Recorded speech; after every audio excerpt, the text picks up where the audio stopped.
फालिज आपको मफलूज कर कर रख देता है।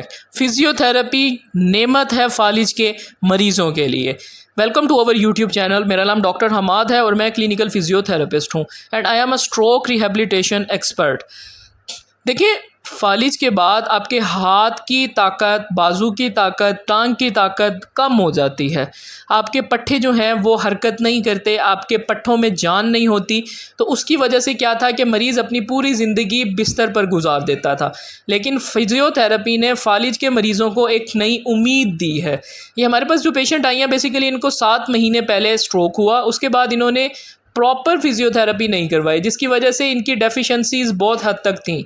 हमने इन्हें स्टार्ट में स्टिमुलेशंस थेरेपी दी है। उसके अंदर हमने इनको जो है वो इनकी नर्व्स को और मसल्स को स्टिमुलेट किया है। आफ्टर डैट हमने जो है वो इनके हाथ की एक्सरसाइजेज शुरू करवाई हैं। पहले जो हाथ बिल्कुल बेसूद हो जाता था, अब वो कुछ हद तक ताकत लगा रहा है। ये एक्सरसाइजेज छोटे छोटे स्टेप्स में हम इनको करवाते हैं, जिसमें हम बिल्कुल कम वेट इस्तेमाल करते हैं। अगर ये एक्सरसाइज आप घर पे करना चाहते हैं तो आप एक रस्सी के साथ बोतल बांध कर ये कर सकते हैं। नंबर 2 एक्सरसाइज हम कौन सी करवाते हैं स्ट्रोक पेशेंट को, इसमें हम इनको कहते हैं कि अपने दीवार पर इस तरह से हाथ रखें और अपने दूसरे हाथ से इसको इस तरह मूव करें। जब ये मूव होगा तो आपके ब्रेन में सिग्नल न्यूरोप्लास्टिसिटी होगी कि आपका ब्रेन याद करेगा, ये रिकॉग्नाइज करेगा कि ये हिस्सा सा मूव कर रहा है। उस हिस्से को याद करके आपका ब्रेन कोशिश करेगा कि इसका ताल्लुक बहाल किया जाए। ये एक्सरसाइजेज बेसिकली आपके दिमाग के कंट्रोल को और आपके बाजू की हरकत को बेहतर करने के लिए हम करवाते हैं। इन एक्सरसाइजेज को करने से आपके बाजू मूव करते हैं। जो एक जगह पर काफ़ी टाइम से रुका हुआ होता है वो उसकी हरकत होती है। नंबर 2 एक्सरसाइज आप देखेंगे कि इसमें जो है वो हमने पेशेंट को कहा है कि अपने हाथ को दीवार पर लगाएं और आप आराम आराम से उसको नीचे लेकर आएँ। ठीक है, उसको ऊपर भी उठाने की कोशिश करें और उसको नीचे भी लेकर आए। इस एक्सरसाइज को करने से आपके कंधे और कोहनी के मसल्स बेहतर होते हैं और आपके हाथ भी मूवमेंट करते हैं। उनको फील होता है कि हमारे ऊपर कोई मूवमेंट हो रही है। अगर इस मूवमेंट को नहीं करेंगे तो आपके मसल्स कॉन्ट्रैक्ट इकट्ठे होना शुरू हो जाएंगे और उसके बाद वो बिल्कुल बेसूद होकर सख्त हो जाएंगे। इस एक्सरसाइज में हमने पेशेंट को हाफ स्क्वाट एक्सरसाइज का कहा है कि आप आधा झुकें और फिर ऊपर खड़े हो जाएं। बेसिकली ये आपके क्वाड्रिसेप मसल्स को ताकत देने के लिए हम ये एक्सरसाइज करवाते हैं। इस एक्सरसाइज का मकसद ये होता है कि आपकी टांगों में जान आए। उसके बाद जो ये एक्सरसाइज आप देख रहे हैं, इसमें बेसिकली हम जो है वो पेशेंट को ऑक्यूपेशनल थेरेपी के तौर पे भी काम करवाते हैं। इसमें जो है वो हमने ये करवाना है कि हमने पेशेंट को इंगेज करना है डिफरेंट एक्टिविटीज़ में। हम उसके लिए जो है वो ये टॉयज़ थेरेपीज़ करवाते हैं। इसे ऑक्यूपेशनल टूल्स भी कहते हैं। इसमें मरीज़ को कहते हैं कि आपने इसके अंदर रिंग जो है वो डालने की कोशिश करनी है। स्टार्ट में देखें कि हम इनको असिस्ट कर रहे हैं क्योंकि अभी इनके जान नहीं है ना हाथों में ना बाजू में। इसके लिए हम आहिस्ता आहिस्ता इनको हेल्प कर रहे हैं। इनका ब्रेन हमेशा, हमारा ब्रेन लर्निंग पर रहता है। हमारा जो ब्रेन है वो कुछ नया या कुछ पुराना सीखता रहता है कि पुरानी चीज़ अगर आपने छोड़ दी है तो आप उसको करेंगे तो ब्रेन फ़ौरन याद करेगा। ये एक्टिविटीज़ और एक्सरसाइजेज हम इसलिए करवाते हैं कि मरीज़ वो पैटर्न याद करे, उसका ब्रेन याद करे कि ये हरकत हमने करनी है और ये हरकत हम पहले करते थे। इस हरकत को ऑक्यूपेशनल थेरेपी कहते हैं। इसमें मरीज़ एक तो इंगेज रहता है। अगर आप मरीज़ को ऐसे कहेंगे कि आप अपना हाथ मूव करें, ये करें, वो करें, तो वो उकता जाता है। इस एक्सरसाइज में, एक्टिविटीज़ में मरीज़ का दिल लगता है। उसको हम पहले काउंसल करते हैं, उनसे फ़न करते हैं। उसके बाद आहिस्ता आहिस्ता उनका जब माइंडसेट बेहतर हो जाता है तो हम फिर उनसे ये एक्सरसाइजेस करवाते हैं, क्योंकि ये आपकी फ़ाइन मूवमेंट्स को बेहतर करता है। इस एक्सरसाइज में आप देखेंगे कि हमने इनको कहा है कि आप यहाँ पर कागज़ को उठाएं और इसको इस कप में डालें। ये एक्सरसाइज आप घर पे ख़ुद भी कर सकते हैं कि इस तरह के कोई कपड़े या कागज़ की छोटी छोटी बॉल्स बना लें और उनको अपने सामने कोई बर्तन रख के उसके अंदर डाला करें। इससे जो है वो आपके हाथ की और बाजू की प्रोप्रियोसेप्शन, बेहतर होती है। आपका ब्रेन जो है वो ये पैटर्न याद करने की और बाद में इनको करवाने की कोशिश करता है। अगर ये चीज़ आप पहले करेंगे आपसे सही तरह नहीं होगी, आहिस्ता आहिस्ता इसको आप करते जाएंगे तो आपका ब्रेन जो है वो कोशिश करेगा कि इस पैटर्न को मैं याद करूं, इनसे ये एक्टिविटी और एक्सरसाइज मैं करवाऊं। ये एक्सरसाइजेज बहुत ही ज़्यादा इफ़ेक्टिव होती हैं।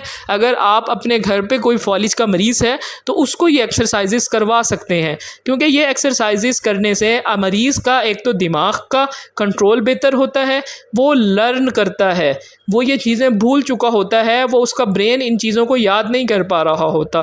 तो हमने ब्रेन को पैटर्न डेवलप करवा कर दोबारा याद करवाना है। तो इसमें जो है वो बेसिकली हम इस तरह से एक्टिविटीज़ करवा रहे हैं कि मरीज़ अपना बाजू खुद इस्तेमाल करे, ना कि हम उसके बाजू की मूवमेंट करें। जब वो खुद इस्तेमाल करेगा तो वो याद करेगा पैटर्न, वो उसका दिमाग उस चीज़ को याद करके मूवमेंट करवानी शुरू करेगा। इस एक्सरसाइज में आप देखेंगे कि हमने मरीज़ को कहा कि आप जो है वो अपने हाथ को आगे करने की कोशिश करें। अभी ये अपने दूसरे हाथ से असिस्टेंस ले रहे हैं क्योंकि अभी इनकी वीकनेस बहुत ज़्यादा है। कुछ टाइम बाद इनकी ये एक्टिविटीज़ बेहतर होना शुरू हो जाएंगी। अब हमने मरीज़ को कहा कि आप अपने ख़ुद से ज़ोर लगाना शुरू करें, कि आप देखेंगे कि आहिस्ता आहिस्ता आहिस्ता आहिस्ता उनके हाथ में थोड़ी सी फ्लिकर ऑफ मूवमेंट्स आ रही हैं, जो पहले बिल्कुल नहीं थी। अब हमने जब उनको इलेक्ट्रोथेरेपी, स्ट्रेंथनिंग एक्सरसाइज और ये ऑक्यूपेशनल थेरेपी करवाई है तो इसके अंदर वो अपने हाथ को कोशिश कर रहे हैं कि वो मूव करे।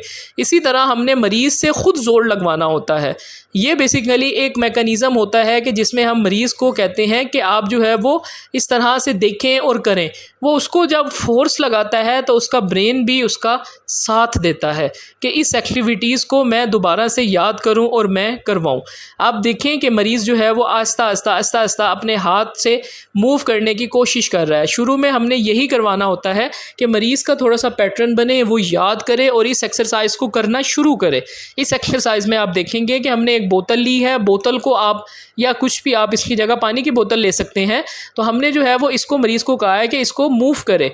अब आप देखें कि आहिस्ता आहिस्ता आहिस्ता आहिस्ता, पहले जो बिल्कुल मूवमेंट नहीं थी वो आहिस्ता आहिस्ता मरीज़ जो है वो अपने हाथ से करना शुरू कर रहा है। इस तरह करने से आपका हाथ थोड़ा सा चलना शुरू होता है, आपके हाथ का पैटर्न बनता है, आपका दिमाग याद करता है कि ये हिस्सा जो मूव कर रहा है इसको मैं याद करूँ। इसके लिए सबसे ज़्यादा ज़रूरी होता है कि आप टाइम फिजियोथेरेपी करवाएं। अगर आप अपना वक्त ज़ाया करेंगे तो आप मरीज़ की ज़िंदगी को ख़राब कर रहे हैं। मरीज़ जितनी जल्दी अपनी एक्सरसाइजेज और अपनी स्टिमुलेशन थेरेपी और ऑक्यूपेशनल थेरेपी शुरू करेगा उतनी जल्दी वो बेहतर होगा।